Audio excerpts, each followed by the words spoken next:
നിന്റെ കരിഞ്ഞ കമ്പിപ്പാര ഇട്ട് വെക്കും. ഇങ്ങനെയുണ്ട്. നിന്റെ നാളെ കീറും. ഓ, അത്രയ്ക്ക് സെക്ഷൽ ദാരിദ്ര്യമുള്ള ആരാണ് ഈ നാട്ടിലുള്ളത്? നിന്റെ അച്ഛൻ ചത്ത് മണ്ണടിഞ്ഞില്ലേ, ഇനി കുഴി തോണ്ടാൻ നീ പൊക്കോ, ഞാൻ പോകണോ? ഓ, വൈകാതെ നിന്റെ അമ്മയും ചാവും. ഓ, നിന്റെ അനിയത്തി ചാവും. നിന്റെ അമ്മയെ തന്നെയാണല്ലോ ടാർഗറ്റ് ചെയ്യുവാൻ. ഇവനെ ഞാൻ വെറുതെ വിടണോ? വേണ്ട. ഇനി യദുവിനെ ഞാൻ വെറുതെ വിടണോ?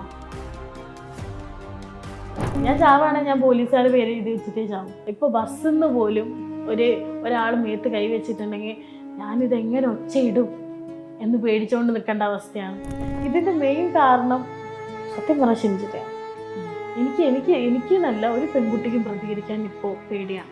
നല്ല മനുഷ്യരും ഉണ്ട് ഈ ലോകത്ത്, ഇവനെപ്പോലെയുള്ള ഇങ്ങനത്തെ ജീവികളും ഉണ്ട്.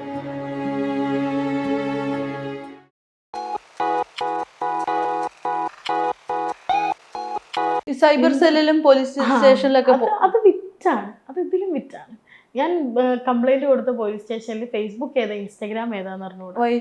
ഞാൻ ഇവരോട് പറയുന്നത് ഇൻസ്റ്റാഗ്രാമിന്റെ കാര്യമാണെങ്കിൽ ഇവർ പറയുന്നത് ഫേസ്ബുക്കിൽ എന്തിനാണ് റിക്വസ്റ്റ് ഇടാൻ പോകുന്നത്? എനിക്ക് സാറേ ഫേസ്ബുക്ക് അല്ല, അപ്പോൾ ഇൻസ്റ്റാഗ്രാമിൽ പ്രതികരിച്ചിട്ടല്ലേ പ്രതികരിക്കുക. അപ്പോൾ ഇവരെടുത്ത് എന്തിനാ നമ്മൾ പോകുന്ന ഒരു അവസാനം, ഇതിനൊരു അവസാനത്തിന് വേണ്ടി ഇവരെടുത്ത് പോകുമ്പോൾ ഇവർ പറയുന്ന ഡയലോഗാണ് ഇതൊക്കെ. എവിടെ? കോഴിക്കോട് തന്നെയാണോ കംപ്ലൈന്റ് കൊടുക്കാൻ പോയത്? കോഴിക്കോട് ഞാൻ കംപ്ലൈന്റിന് കൊടുക്കത്തില്ലെന്ന് വിചാരിച്ചത് ഞാൻ ഇവിടെയാണ് കംപ്ലൈന്റ് കൊടുത്തത്. ഇത് കുറച്ച് അപ്ഡേറ്റഡ് സിറ്റി ആണല്ലോ എന്ന് വെച്ച് ഇവിടെ കംപ്ലൈന്റ് കൊടുത്തപ്പോൾ അത് അതിലും വലുത്.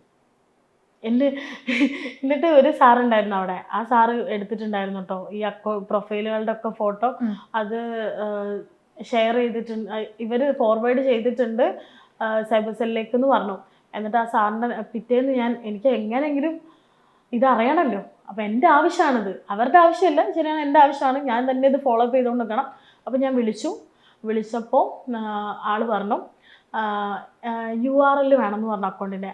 അപ്പോൾ ഇവനെ ഞാൻ എന്താ പറയാ തപ്പിയിട്ട് കാണുന്നില്ല. തിരിച്ച് ബ്ലോക്ക് ചെയ്തേക്ക. അല്ല, അക്കൗണ്ട് ഇല്ല ഇവന്റെ അക്കൗണ്ട് ആര് തപ്പിയിട്ടും കിട്ടുന്നില്ല, ഞാനും തപ്പിയിട്ട് കിട്ടുന്നില്ല.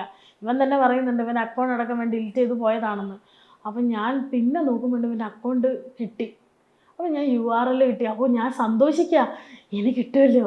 എൻ്റെ പ്രതീക്ഷ മൊത്തം അന്ത ലെവലിൽ പോയപ്പോഴത്തേക്കും പോലീസുകാരും പറയാം ഞാൻ തിരക്കിലാണ്. ഞാൻ പറഞ്ഞു സാർ ഞാൻ ലേയാണ്, URL കിട്ടിയെന്ന് പറഞ്ഞപ്പോഴത്തേക്ക് ഞാൻ തിരക്കിലാന്ന് പറഞ്ഞ കട്ടാക്കിയത്. പിന്നെ ഞാൻ വിളിച്ചിട്ടെടുക്കുന്നില്ല. ആ ചേച്ചീനെ കൊണ്ട് വിളിപ്പിച്ചപ്പോൾ ഇത് സൈബർ സെല്ലല്ല, ഇത് ഫോട്ടോ വെച്ച് പോലീസ് സ്റ്റേഷൻ. എന്താ ഞാൻ പറയാം. സൈബർ സെല്ലിൽ കോണ്ടാക്ട് ചെയ്തിരുന്നോ? ഞാനുണ്ടല്ലോ മുഖ്യമന്ത്രിക്ക് വരെ മെയിൽ അയച്ചു. എനിക്ക് എങ്ങനെയെങ്കിലും, കാരണം ഉണ്ടല്ലോ ഒന്നാമത് ഇവനെ അറിയാം, എന്താ പറയുക, ഇവൻ ചെയ്ത കാര്യങ്ങളൊക്കെ കുറേ പേര് പറയുന്നുണ്ട്. ഇവൻ എൻ്റെ വീടിൻ്റെ അടുത്താണ്, ഇങ്ങനത്തെ കാര്യങ്ങളൊക്കെ പറയുമ്പോൾ ഞാൻ ഹോപ്പ് വെക്കുകയാണ്. ഇവൻ പറയുന്നതിൽ പലതിലും കള്ളമുണ്ട് എനിക്ക്. പക്ഷെ അതെന്നെ കൂടി തെളിയിക്കാൻ പറ്റുന്നില്ല. ഞാൻ ലാസ്റ്റ് ഇതേപോലെ ഇതൊക്കെ ആരും എനിക്ക് വേണ്ടി ചോദിക്കാനില്ല എന്ന് പറഞ്ഞ് കരഞ്ഞുകൊണ്ടൊരു വീഡിയോ ഇട്ടായിരുന്നല്ലോ. ആ സമയത്ത് ഞാൻ കണ്ടിരുന്നു ഹെലനോഫ് സ്പാട്ട, ആസിഫ്, എല്ലാവരും മെസ്സേജ് ഇടുന്നത്. ഹെലൻ ചേച്ചി ആയിക്കോട്ടെ, ഹലോ മല്ലു ആ ചേട്ടനല്ലേ, ഭയങ്കര സപ്പോർട്ടിങ് ആയിരുന്നു. ഇന്നേ വരെ ബാക്കിയുള്ള കുറേ പേര് ആ വീഡിയോ ഡിലീറ്റ് ചെയ്തു. യദുവിനെ സപ്പോർട്ട് ചെയ്തുകൊണ്ട് ഇപ്പോൾ അവന്റെ ഭാഗത്തേക്ക് മാറുന്നുണ്ട്. ശരി, അതൊന്നും എനിക്കൊരു കുഴപ്പമുള്ള കാര്യമല്ല. പക്ഷെ എൻ്റെ ഭാഗം കേട്ടവര് സത്യം പറയാലോ, ഞാൻ ഇവരുടെ അടുത്ത് കരഞ്ഞു പോയിട്ടുണ്ട്. എൻ്റെ അവസ്ഥ അതായിരുന്നു. ഞാൻ ഇവിടെ വന്നത് യദുവിന്റെ കണ്ടന്റ് ഉണ്ടാക്കാനല്ല, എൻ്റെ വീട്ടിലെ സാഹചര്യം കാരണമാണ്. ഞാൻ എൻ്റെ ഡിഗ്രി സഹിതം ഡ്രോപ്പ് ചെയ്ത് ഇവിടെ വന്നത് എൻ്റെ ഒരു ലൈഫ് ബിൽഡ് ചെയ്യാനാണ്, അല്ലാതെ യദുവിന്റെ കണ്ടന്റ് ഉണ്ടാക്കാനല്ല. അതെന്തുകൊണ്ട് നിങ്ങൾ മനസ്സിലാക്കുന്നില്ല എന്ന് എനിക്ക് മനസ്സിലാകുന്നില്ല. നിനക്ക് 10K റീച്ച്, ഞാനൊരു കാര്യം പറയാം, ഞാൻ നല്ല സ്റ്റോറി ഇട്ടിട്ടുണ്ടായിരുന്നു എനിക്ക് 10K അടിച്ചത്. ഇന്നലെയാണ് 10K അടിച്ചത്. അന്ന് എൻ്റെ മൈൻഡേ പോയി കിടന്നു. അതുകൊണ്ട് എനിക്ക് സ്റ്റോറി ഇടാൻ പറ്റില്ല. കാരണം എനിക്ക് യദുവിൻ്റെ കണ്ടന്റ് ഉള്ളതിന് മുന്നേ 5 മില്യൺ ഉണ്ട്, 3 മില്യൺ ഉണ്ട്, 2 മില്യൺ ഉണ്ട്. ഇതൊക്കെ യദുവിന്റെ കണ്ടന്റ് വെച്ച് ഞാൻ ഉണ്ടാക്കിയതല്ല, അല്ലാതെ എൻ്റെ സ്വന്തം കണ്ടന്റ്. ഞാൻ ഡാൻസ് കളിച്ചൊരു വീഡിയോ ഉണ്ട്, അതിന് മൊത്തം തമിഴന്മാര് കയറി നിന്ന് ബോഡി ഷേവിങ് ചെയ്യാണ്. അതൊന്നും ഞാൻ മൈൻഡ് ആക്കിയില്ല. ഞാൻ എൻ്റെ ഓൺ കണ്ടന്റ്സ് ആയിട്ട് പോകുമ്പോഴും ഇവർക്ക് അതൊന്നുമല്ല, എങ്ങനെ പ്രൊവോക്ക് ചെയ്യാം, എന്താ പറയുക, ഇവളൊന്നും ചെയ്യാൻ പോകുന്നില്ല, ഒരു ധൈര്യമുണ്ട്. ആ കമന്റ് ഇട്ടവനുണ്ടല്ലോ, ഈ ഫേക്ക് ഐ ഡിന്ന് കമന്റ് ഇട്ട ഏതുമല്ലെന്നാ ഇത് പറയുന്നു, ഓക്കെ ശരി സംബന്ധിച്ചുതരാം. അവൻ്റെ ഒരു ധൈര്യം കണ്ടോ. എനിക്ക് 7 വർഷത്തെ വിസയുണ്ട്, എനിക്ക് 8 വർഷത്തെ വിസയുണ്ട്, നിന്റെ പോലീസുകാർക്ക് എന്നെ പിടിക്കാൻ പറ്റും. ആരാ പറഞ്ഞത്? ഫേക്ക് ഐ ഡിന്ന് വരുന്ന മെസ്സേജാണ്. ഫേക്ക് ഐ ഡിന്ന് വന്ന മെസ്സേജസ് ഇപ്പോഴും കിടപ്പുണ്ടോ? അതോ എൻ്റെ ഉണ്ടല്ലോ, എൻ്റെ ഫോണിന്റെ സ്റ്റോറേജ് തീരാനായി, അത്രയ്ക്ക് ഞാൻ എടുത്തു വെച്ചിട്ടുണ്ട്. ഫേക്ക് ഐ ഡിന്ന് ഈ കമന്റ്സ് അല്ലാണ്ട് DMസിലും ചീത്ത വിളിക്കാറുണ്ടോ? ഇല്ല, DMസിൽ വരില്ല ഇവര് ഫുള്ള് കളിക്കുന്നത് മൊത്തം കമന്റ് ബോക്സ്. എനിക്ക് DMs ചെയ്യുന്നതൊക്കെ കൂടുതലും ഗേൾസാ. ഭയങ്കര ഇഷ്ടമാണ്, ഭയങ്കര മോട്ടിവേഷൻ ആയിട്ട് തോന്നാറുണ്ട്, സംസാരം ഭയങ്കര ഇഷ്ടമാണെന്ന്. എനിക്ക് അതൊക്കെ ഭയങ്കര സന്തോഷമുള്ള കാര്യമാണ്. പക്ഷേ ആൺകുട്ടിക്ക് എന്തോ എന്നെ കണ്ണെടുത്താൽ കണ്ടുകൂടാ, അതെന്താണെന്ന് എനിക്കറിയത്തില്ല. എക്സ്പെഷ്യലി ഞാൻ പറഞ്ഞില്ലേ, ചെറിയ കുട്ടികൾ. ആസിഫ് വന്ന് കമന്റ് ഇട്ട സമയത്ത് ഇട്ടായിരുന്നല്ലോ, മൈ ബ്രദർ വന്നു എന്നൊക്കെ പറഞ്ഞിട്ട്. എനിക്ക് സപ്പോർട്ടീവായിട്ട് നിൽക്കാറുണ്ട് ആള്. കാരണം ഇതിന് മുന്നേയും ഞാനൊരു വീഡിയോ ചെയ്തപ്പോഴും പക്ഷെ ആൾക്കെന്ത് വയ്യാൻ തോന്നുന്നു, അതുകൊണ്ടാന്ന് തോന്നുന്നു. ഈ ചേട്ടൻ ഭയങ്കര സപ്പോർട്ടീവാണ്, സത്യമായിട്ടും. ഈ ചേട്ടൻ ഭയങ്കര സപ്പോർട്ടീവാണ്. എനിക്ക് ഇന്നലെ തൊട്ടേ എൻ്റെ എല്ലാ കാര്യങ്ങളും ചോദിച്ചു, മോളെ എൻ്റെ ഹെൽപ്പാണ് വേണ്ടത്, എനിക്ക് സൈബർ സെല്ലിലെ ആൾക്കാരുടെ നമ്പറും എനിക്ക് അതിൻ്റെ മറ്റേതായിരുന്നു മെയിലൊന്നും എനിക്കറിയത്തില്ല. ഈ ചേട്ടനാണ് കാര്യങ്ങളൊക്കെ പറഞ്ഞു തന്നത്. എന്നോട് നീ അയക്ക്, എന്നിട്ട് എന്താ റിപ്ലൈ വരുന്നത് നമുക്ക് നോക്കാം, ബാക്കി നമുക്ക് തീരുമാനിക്കാം, അങ്ങനെ പറഞ്ഞ് സപ്പോർട്ട് ചെയ്യുന്നവരുണ്ട്. ഒരുപാട് പേര് സപ്പോർട്ട് ചെയ്യുന്നുണ്ട്. പക്ഷെ അതിന് ഇപ്പോൾ ഒരു കോയിന് 2 വശം ഉണ്ടല്ലോ. ഒരു ഭാഗത്ത് അവനെ സപ്പോർട്ട് ചെയ്യുന്നവരുണ്ട്, ഒരു ഭാഗത്ത് എന്നെ സപ്പോർട്ട് ചെയ്യുന്നവരുണ്ട്. പക്ഷേ ഇതിന്റെ മെയിൻ കാരണം സത്യം പറഞ്ഞാൽ ഷിംജിതയാണ്. എനിക്ക് നല്ല ഒരു പെൺകുട്ടിക്കും പ്രതികരിക്കാൻ ഇപ്പോൾ പേടിയാണ്. സത്യം പറഞ്ഞിട്ടുണ്ടെങ്കിൽ ഇപ്പോൾ ബസ്സിന്ന് പോലും ഒരാൾ മേത്ത് കൈവച്ചിട്ടുണ്ടെങ്കിൽ ഞാനിതെങ്ങനെ ഒച്ചയിടും എന്ന് പേടിച്ചുകൊണ്ട് നിൽക്കേണ്ട അവസ്ഥയാണ്. നീയല്ലേ അത് ചെയ്തതെന്ന് ഒരുത്തം പറഞ്ഞിട്ടുണ്ടെങ്കിൽ കൂട്ടത്ത് നിന്നിട്ട് നീ അങ്ങോട്ട് കയറി ഒട്ടിയിട്ടല്ലേ എന്ന് പറഞ്ഞിട്ടുണ്ടെങ്കിലോ, അതുപോലെ നമ്മൾ പേടിക്കണം. ഇപ്പോഴത്തെ കാലഘട്ടം ആകെ മാറി. സത്യം പറയാം, നമ്മൾ ശരിക്കും ജനിക്കേണ്ടിയിരുന്നത് നമ്മളെ അച്ഛനും അമ്മയൊക്കെ ഉണ്ടായിരുന്ന ആ ഒരു കാലഘട്ടത്തിലായിരുന്നെന്ന് എനിക്ക് പലപ്പോഴും തോന്നിയിട്ടുണ്ട്. അവിടെ ബോഡി ഷേവിംഗ് ഒന്നും ഇല്ലെന്നല്ല, പക്ഷെ എന്നാലും എത്രയോ നല്ലതായിരുന്നു. ഇതേപോലെ തെറിയൊന്നും എന്തായാലും ഉണ്ടാവത്തില്ല. ഈ മാറ്റർ പറഞ്ഞിട്ട് ഇൻഫ്ലുവൻസേഴ്സിനൊക്കെ അങ്ങോട്ട് മെസ്സേജ് അയച്ചിട്ടുണ്ടായിരുന്നു. ഞാൻ സ്റ്റാർട്ടിങ്ങിൽ മെസ്സേജ് അയച്ചവരാണ്. സീക്രട്ട് ഏജന്റ് ചേട്ടൻ കണ്ടിരുന്നു, നോ റെസ്പോൺസ്. റെസ്പോണ്ട് ചെയ്തില്ല. ഇല്ല, കണ്ടിട്ടും റെസ്പോണ്ട് ചെയ്തില്ല. അത് കഴിഞ്ഞിട്ട് മറ്റൊന്നായിരുന്നു ആദ്യം റെസ്പോണ്ട് ചെയ്തത് ആരാന്ന് വെച്ചിട്ടുണ്ടെങ്കിൽ എൻ്റെ ഗസ്റ്റ് എന്ന് പറഞ്ഞിട്ടുള്ള ആ ചേട്ടന് റെസ്പോണ്ട് ചെയ്തിട്ട് പറഞ്ഞു, ഇത് ബോട്ട് കമന്റ്സ് ആണ്, ഇത് നമുക്ക് അങ്ങനെ പെട്ടെന്ന് കണ്ടുപിടിക്കാനൊന്നും പറ്റത്തില്ല, അക്കൗണ്ട് ഒന്ന് പ്രൈവറ്റ് ആക്കിയാൽ മതിയെന്ന്. എൻ്റെ അക്കൗണ്ട് ഞാൻ പ്രൈവറ്റ് ആക്കി കഴിഞ്ഞിട്ടുണ്ടെങ്കിൽ ഞാൻ ദിവസവും കണ്ടന്റ് ഇടുന്ന ഒരാളാണ്. പ്രൈവറ്റ് ആക്കിയിട്ടുണ്ടെങ്കിൽ എൻ്റെ വീഡിയോസിൻ്റെ റീച്ച് പോവും. സത്യം പറഞ്ഞാൽ ഞാനിടുന്ന നോർമൽ വീഡിയോസിൻ്റെ റീച്ച് വരെ പോവും. അപ്പം ഞാൻ അക്കൗണ്ട് പ്രൈവറ്റ് ആക്കുന്ന പരിപാടി നടക്കത്തില്ല. അപ്പോൾ ഞാൻ ആ ചേട്ടൻ്റെ അടുത്ത് പറഞ്ഞപ്പോൾ പിന്നെ റിപ്ലൈ ഇല്ല. അല്ലാതെ ഹെലൻ ചേച്ചിക്ക് ഞാൻ മെസ്സേജ് ഹെലൻ ചേച്ചി കണ്ടില്ല, തിരക്കുകളിലായിരുന്നു. പിന്നെ ഹലോ മല്ലു ആ ചേട്ടന് മെസ്സേജ് അയച്ചു, ആ ചേട്ടനും കണ്ടിട്ടില്ലായിരുന്നു. മറ്റേ എന്തായിരുന്നു ആ ചേട്ടൻ്റെ പേര്, അനന്തു ഡോക്ടർ ഡ്രേക്ക്. അതല്ലേ, ആ ചേട്ടന് മെസ്സേജ് ഇട്ടിട്ടുണ്ടായിരുന്നു. പുള്ളി വന്ന് കമന്റ് ഇട്ടായിരുന്നല്ലോ. കമന്റ് ഇട്ട അതിന് ശേഷം ഞാൻ സ്റ്റാർട്ടിങ്ങിൽ ഈ കമന്റ് വരുമ്പോൾ ഒരു ടൈം കഴിഞ്ഞപ്പോൾ ഞാൻ ഇവരുടെ അടുത്ത് പറഞ്ഞു ഇങ്ങനൊരു പ്രശ്നമുണ്ട്. ഞാൻ കരഞ്ഞുകൊണ്ട് തന്നെയാണ് ഈ സീക്രട്ട് ഏജന്റിനൊക്കെ മെസ്സേജ് അയച്ചത്. കണ്ടിട്ട് ആള് മൈൻഡ് പോലെ ഓഡിയോ ആണോ അയച്ചത്? ഓഡിയോ അയച്ചത്. അപ്പം എനിക്ക് ചേട്ടാ ഒന്ന് ഹെൽപ്പ് ചെയ്യുമോയെന്ന് ചോദിച്ചിട്ട് പോലും മൈൻഡ് ആക്കിയില്ല. പിന്നെയും ഞാൻ ഈ ഒരു പ്രശ്നം ഞാൻ ആ വീഡിയോ ഇട്ടില്ലേ, ഞാൻ കരഞ്ഞുകൊണ്ടൊരു വീഡിയോ, അതിട്ടതിന് ശേഷം ഞാൻ ആ ചേട്ടന് മെസ്സേജ് അയച്ചപ്പോഴാണ് ആ ചേട്ടൻ എനിക്ക് റിപ്ലൈ തന്നത്, ഇവനാണെന്ന് ഉറപ്പുണ്ടോ. അപ്പം എനിക്ക് ആ സമയത്ത് ഉറപ്പായിരുന്നു അവനാണെന്ന്. പക്ഷെ ഇപ്പൊ എത്ര ശതമാനമാണ് ഉറപ്പ്? ഇത് ഈ ബോട്ട് കമന്റ്സിനെ അറേഞ്ച് ചെയ്തത് യദു ആണോ അല്ലേ എന്നുള്ളത് എത്ര ശതമാനമാണ് ഉറപ്പ്? കാരണം ഇൻ കേസ് അത് യദു അല്ലെങ്കിൽ യദു കമന്റ് ഇട്ടിട്ടുണ്ട്, ബട്ട് ഇൻ കേസ് അത് യദു അല്ലെങ്കിൽ ഈ ബോട്ട് കമന്റ്സിന്റെ പിന്നിൽ ആരായിരിക്കും? ഈ ബോഡ് കമൻസിന് പിന്നെ എന്നോട് ആർക്കാണ് ഇത്ര ശത്രുത? ഞാൻ ആരും ഒന്നും ചെയ്യാൻ പോയിട്ടില്ല. അല്ലെങ്കിൽ എന്നോട് ചിലരൊക്കെ പറയുന്ന കാര്യമാണ്, നിന്റെ എക്സ് ചെയ്യുന്നതാണെങ്കിലും എൻ്റെ എക്സിന് എന്തിനാണ് എന്നോട് ഇത്ര ശത്രുത? ഇതുമായിട്ടുള്ള പ്രശ്നം കഴിഞ്ഞതിന് ശേഷമല്ല ഇത്രയും ബോട്ട് വരുന്നത്. ആ പ്രശ്നം കഴിഞ്ഞതിന് ശേഷം എനിക്ക് വരാൻ തുടങ്ങിയ മെസ്സേജസ് ആണ് ഇത്രയും ബോട്ട് മെസ്സേജസ്. ഇതിൽ എടുത്തു വെച്ചേക്കുന്നതിനകത്ത് ഒരു 1-2 കമന്റ്സ് വായിക്കാൻ പറ്റുമോ, അവരെന്താ അയച്ചിട്ടുള്ളതെന്നുള്ളത്? നിന്റെ നാളെ കീറും. ഓ, ഞാൻ ചിരിക്കുന്ന നോക്കണ്ട. ഇതൊക്കെ കേട്ട് കേട്ട് കേട്ട് ഇപ്പൊ ചെവിയൊക്കെ ഇങ്ങനെ പഴുത്തു തുടങ്ങി. ഇത് ഞാൻ വായിച്ചുതരാം. ഞാൻ നാട്ടിൽ ഇല്ല ഇപ്പോൾ. നാട്ടിൽ വരുമ്പോൾ അവളെ നേരിട്ട് തന്നെ കണ്ട് സമ്മാനം കൊടുക്കുന്നുണ്ട്. എനിക്ക് ഇത്രയും ദേഷ്യമുണ്ട് നിന്നോട്. ഇതൊക്കെ കാണുമ്പോൾ പിന്നെ ഞാൻ അവനാണല്ലേ വിചാരിക്കുക, അല്ലെങ്കിൽ അവനെ എന്നെ ടാർഗറ്റ് ചെയ്യുന്നതാണോ? ലേന ആ ഒരു വാക്ക്, ആ ഒരു പാ ചേർത്തുള്ള വാക്ക് മാത്രമാണ് ഈ പുള്ളി വിളിച്ചോണ്ടിരിക്കുന്നത് അല്ലേ? അതും പിന്നെ കേൾപ്പിച്ചു തന്നല്ലോ ഞാൻ ഒരു വോയിസ്. അത് കേട്ടാൽ തന്നെ ഇവൻ ചിലപ്പോ ഇങ്ങനത്തെ കമന്റ് ഒക്കെ ഇടുന്നു നമ്മൾ തന്നെ ചിന്തിച്ചു പോകും. ഓക്കെ, വേറൊരു സാധനമുണ്ട് ചേച്ചി, ഞാൻ കാണിച്ചു തരാം. നിന്റെ കരിഞ്ഞ കമ്പിപ്പാര ഇട്ട് വെക്കും. എങ്ങനെയുണ്ട്? ഭീകരമാണ് ഇവന്റെ. ഇതൊക്കെ ഫേക്ക് അക്കൗണ്ടിൽ നിന്ന് വരുന്നതല്ലേ കമന്റ്സ്? എല്ലാം ഹിന്ദിക്കാരാ. തടിച്ചികളെ ആന, ചിമ്പാൻസി ഇങ്ങനെ വിളിക്കും.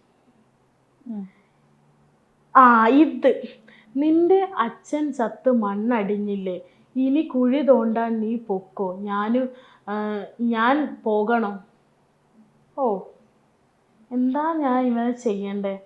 വൈകാതെ നിന്റെ അമ്മയും ചാവും. ഓ, നിന്റെ അനിയത്തി ചാവും. എന്താ ഞാൻ പറയണ്ടേ ഇതിനൊക്കെ? ഇത് എന്തായാലും കണ്ടുപിടിക്കണ്ട. അതെ, കണ്ടുപിടിക്കണം. സീരിയസ്ലി ഇവനെ ഞാൻ വെറുതെ വിടണോ? വേണ്ട. ഇനി യദുവിനെ ഞാൻ വെറുതെ വിടണോ? അത് പറ. ഇപ്പൊ ഞാൻ പറഞ്ഞുതരാം. എനിക്ക് ചേച്ചീനെ അറിയില്ല. ചേച്ചി ഒരു സ്ലീവ്ലെസ് ഡ്രസ്സ് ഇട്ടു, ഞാൻ അതിൻ്റെ താഴെ ഒന്നും അറിയില്ല എനിക്ക്, പക്ഷെ ചേച്ചീൻ്റെ സ്ലീവ്ലെസ് ഡ്രസ്സിൻ്റെ താഴെ ഞാൻ ഒരു കമന്റ് ഇടും. കാരണം എന്താ, ബാക്കിയുള്ളവർ ഒക്കെ ബാഡ് കമന്റ് ഇടുന്നുണ്ട്. സോ ഞാനും ഇടും. അതിനെ ചേച്ചി റിയാക്ട് ചെയ്യുമ്പോൾ ഞാൻ പറയും, എല്ലാവരും ഇടുന്നുണ്ടല്ലോ, അപ്പൊ എനിക്ക് എന്തുകൊണ്ട് ഇട്ടൂടാ? ഇങ്ങനെ പറയുന്ന ഒരാളെ ക്ഷമിച്ച് ഞാൻ കൊടുക്കണോ? എന്ത് തെറിയാൻ വിളിച്ചെന്നെ വോയിസിലൂടെ. എൻ്റെ ആ ഒരു നല്ല വർക്ക് പോലും, എനിക്ക് അത്യാവശ്യം നല്ലൊരു സാലറി കിട്ടുമായിരുന്നു. അതിന് എൻ്റെ വീട്ടിൽ എനിക്ക് കൊടുക്കാനുള്ളത് ഉണ്ടാവുമായിരുന്നു. എൻ്റെ അമ്മ ഇന്നും കൂടെ എന്നോട് അടിക്കാൻ ഒരു 100 രൂപ തരുമോ നന്ദു ചോദിച്ച് വിളിക്കുക. എൻ്റെ അമ്മേൻ്റെ കയ്യിൽ ഒന്നുമില്ല. അമ്മ എന്താ ചെയ്യുന്നത്? എൻ്റെ അമ്മ സഹകരണ ഹോസ്പിറ്റൽ വാർഡ് ഗേളാണ്, അറ്റൻഡറില്ലേ, വീൽ ചെയറൊക്കെ. അതാണ് കുറേ. എൻ്റെ അമ്മേൻ്റെ കാലിലിപ്പോൾ ഒരു എല്ല് വളർച്ചയില്ലേ, അത് വന്നിട്ട് ഓപ്പറേഷൻ ചെയ്യണമെന്നും പറഞ്ഞ് നിൽക്കാൻ. അപ്പോൾ ഇപ്പോൾ പണി പോലും ഇല്ലാതെ ഞാനിങ്ങനെ മേലോട്ട് നോക്കിക്കാൻ. എൻ്റെ ഒരു അവസ്ഥ ആലോചിക്കണേ. വീട്ടിൽ നിന്ന് ഭയങ്കര സന്തോഷിച്ച് വർക്ക് കാര്യങ്ങൾ, യൂണിഫോം എല്ലാം എടുത്ത് വന്ന എനിക്ക് ഇപ്പം ഞാൻ പെരുവഴി. ആ ചേച്ചിയും കൂടി ഇല്ലായിരുന്നെങ്കിലുണ്ടല്ലോ എന്ത് ചെയ്തേനെ എനിക്കറിയില്ല. ഞാൻ ചിലപ്പോൾ മറ്റെന്തായിരുന്നു റെയിൽവേ സ്റ്റേഷനിൽ പോയിട്ട് ഇങ്ങനെ ഇരിക്കേണ്ടി വന്നേനെ. അല്ലാതെ എനിക്കറിയത്തില്ല. എനിക്കിവിടെ പരിചയമുള്ള ഒരാളെ ഞാൻ വിളിച്ചു. അവളുടെ സാഹചര്യം കാരണം അവൾക്ക് അവളുടെ റൂമിൽ എന്നെ നിർത്താൻ പറ്റത്തില്ല.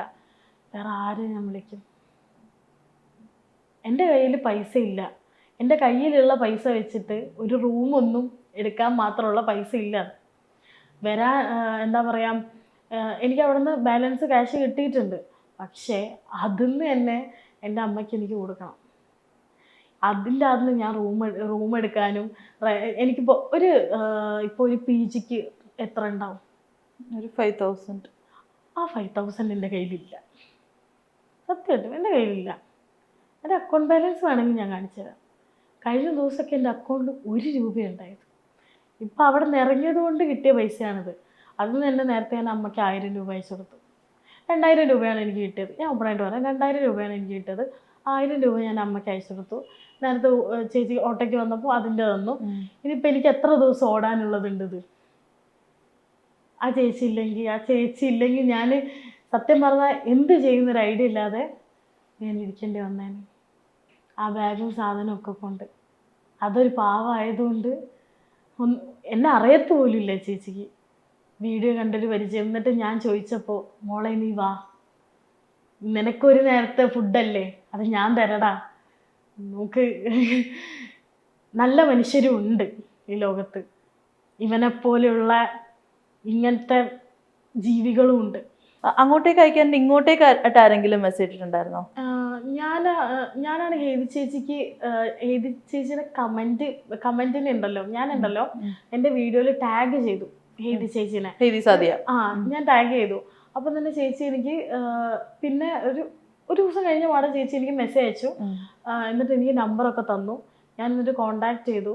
എന്നിട്ട് തുണ എന്ന് പറയുന്നൊരു പോർട്ടലുണ്ട്, അതിൽ കംപ്ലൈൻറ്റ് കൊടുത്താൽ മതി മോളെ എന്നൊക്കെ പറഞ്ഞ് എനിക്ക് ഒരുപാട് ഹെൽപ്ഫുള്ളായിട്ട് എന്താ പറയുക, എങ്ങനെയാണ് ഇതിന് നേരിടേണ്ടതെന്നൊക്കെ പറഞ്ഞെന്ന് ഹേതി ചേച്ചി സപ്പോർട്ട് ചെയ്തിട്ടുണ്ട്.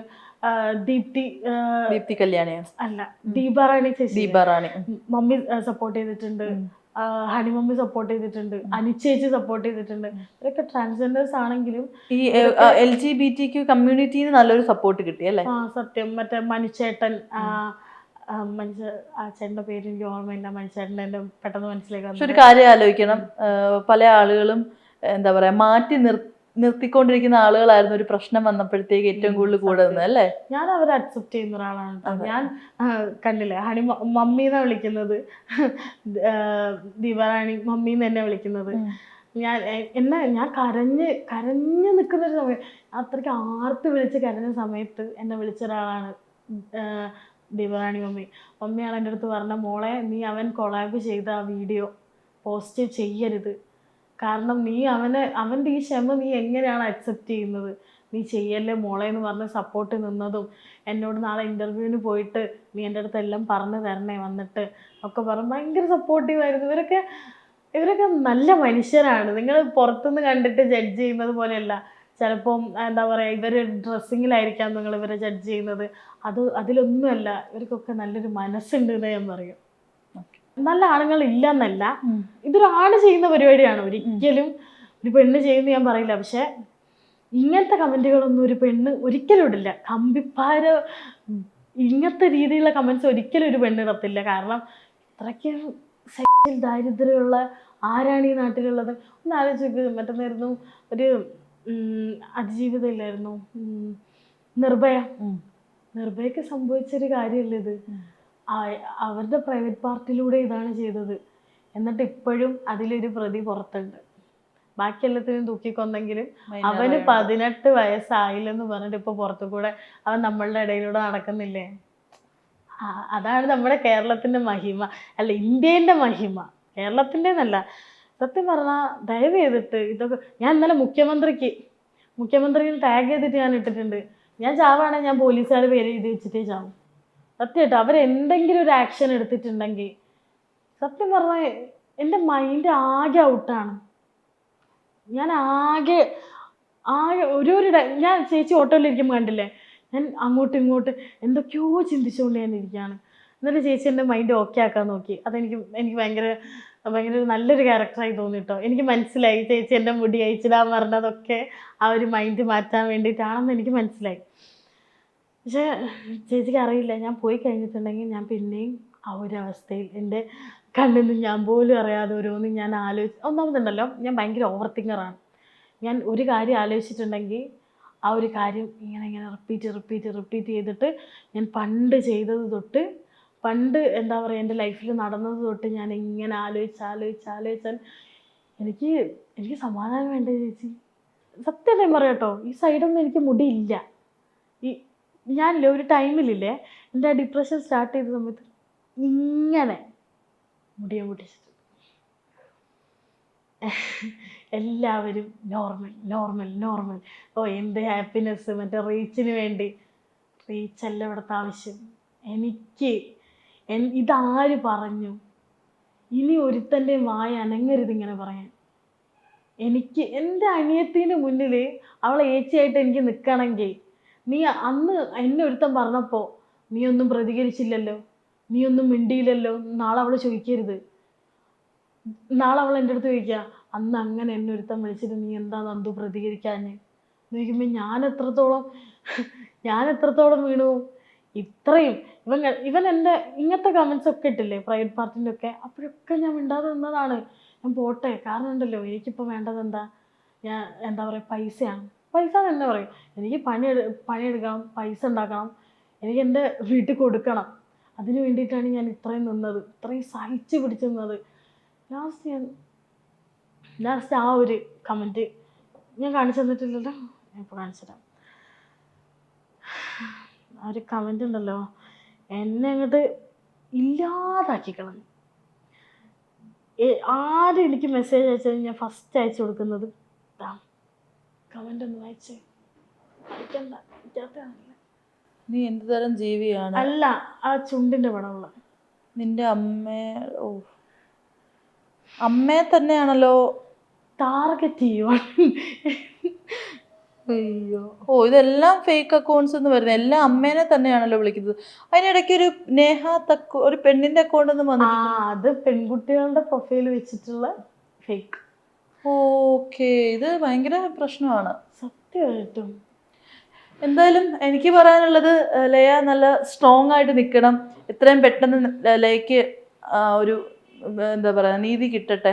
ഇതാരാണെന്ന് കണ്ടുപിടിക്കാൻ പറ്റരുത്. പിന്നെ എനിക്ക് എന്തായാലും പറയാനുള്ളത്, ഒരു 19-20 വയസ്സിൽ തന്നെ സ്വന്തമായിട്ട് ഏൺ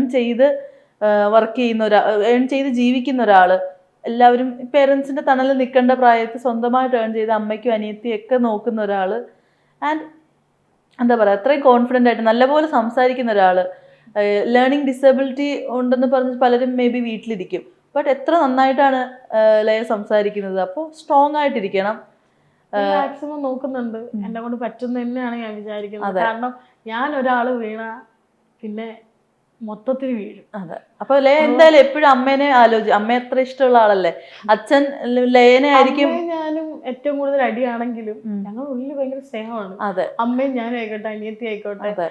അത് പറഞ്ഞിട്ടുണ്ടല്ലോ, ഇത് ആർക്ക് വേണ്ടിയിട്ടാണ് ഞാൻ ഇത്രയും കടന്ന്, എൻ്റെ അമ്മയ്ക്കും അനിയത്തിക്കും വേണ്ടി മാത്രമല്ല, ഇനി ഒരു പെൺകുട്ടിക്കെതിരെ ഇങ്ങനെ ഒരു സാധനം വരരുത്.